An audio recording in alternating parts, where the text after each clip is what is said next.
My name is Lynnwood Campbell. I am 71 years old. I have been in Alexandria for 71 years. My great-grandmother was a freed slave, and she lived on North Patrick Street. And my mother and all of her sisters and brothers were born in the house.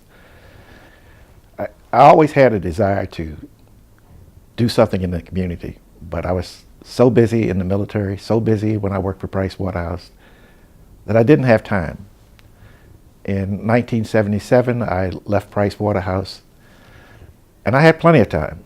So the first thing I did was I went to work with the Urban League. I went to help write a speech, and the next day I found out I was the chairman of the committee with no prior notice, and I was asked to go to the school board. I gave a speech at the school board, and I talked to Connie Ring, who was then chairman of the school board, and he said, "What grade level do you think 12th graders should read at?" I gave him a simple answer. 12th graders should be able to read at the 12th grade level.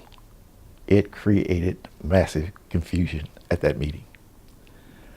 From then I went on to help the school board, and I worked on the school board's first budget advisory committee. And a year later, I decided to apply for the school board. I spent 9 years on the school board.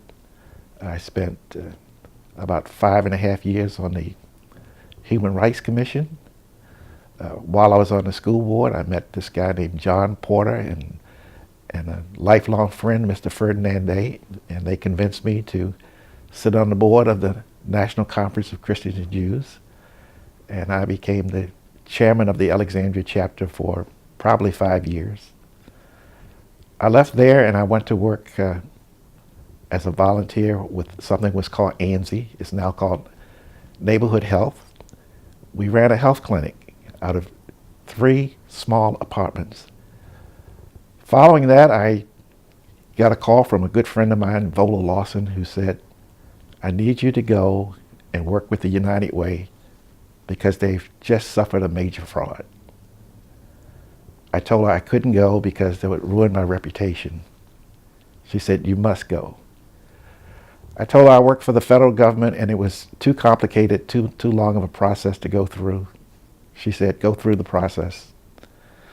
I went to the director of my agency and I told him about United Way and the problems. I knew he was going to say no. His answer was, "I used to be chairman of the United Way in California, so yes, go do it." So I spent probably 10 years working with United Way, even though I only had a 6-year term. And I am proud of what United Way does today. Upon completion of my tour with United Way, I joined Senior Services of Alexandria.